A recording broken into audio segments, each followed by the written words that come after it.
King Charles' delay in condemning UK riots draws criticism. King Charles Ives' delay in responding to far-right protests and rioting in Britain has drawn criticism, as reports suggest the royal has requested to be kept informed about developments by the UK's new Prime Minister Sir Keir Starmer. Anti-immigration protests have led to riots and looting in areas of Britain after 3 children were killed in a stabbing attack at a Taylor Swift-themed dance class in Southport on July 29. Misinformation on social media about the identity of the attacker and anti-immigration rhetoric pushed by far-right activists have helped stoke the unrest.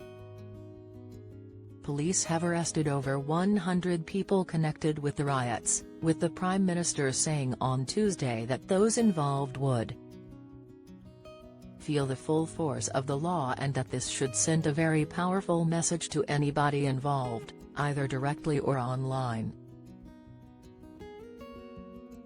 that you are likely to be dealt with within a week. While the Prime Minister has spoken publicly about the matter on a number of occasions, so far Buckingham Palace and King Charles have yet to issue any statement. The monarch did express grief and concern after the stabbings in Southport, but has not addressed the rioting or anti-immigration unrest which has developed since then. This, historian Kate Williams told Times Radio on Wednesday, has raised concerns. "This is an outbreak of violence that's getting worse, it's not abating," she said. "And we are seeing that people are terrified. There are cities tonight that are going to be gripped by this racist violence, by this anti-Islamic violence. It's just terrible, and I think this is the moment where the monarchy does need to come out and say something.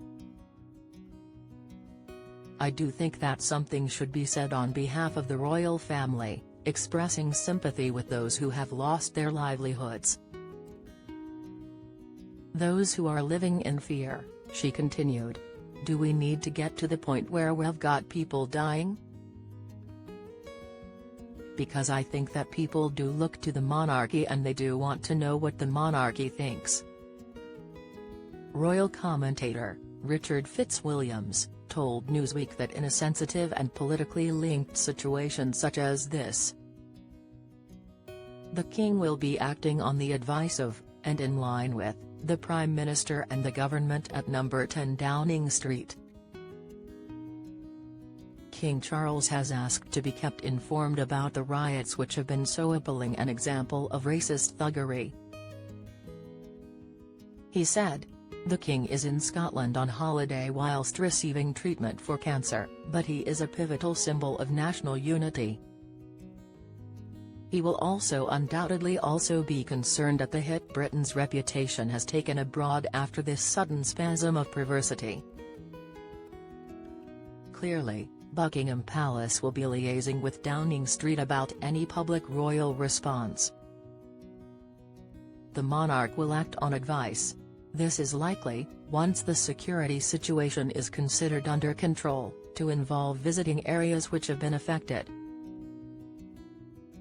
This would undoubtedly raise spirits. As Prince of Wales, he visited Tottenham immediately after the 2011 riots and several times thereafter.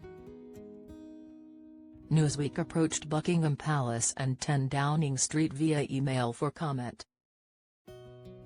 The 2011 riots in Britain were sparked when police shot and killed a 29-year-old black man, Mark Dugan, during an arrest in North London.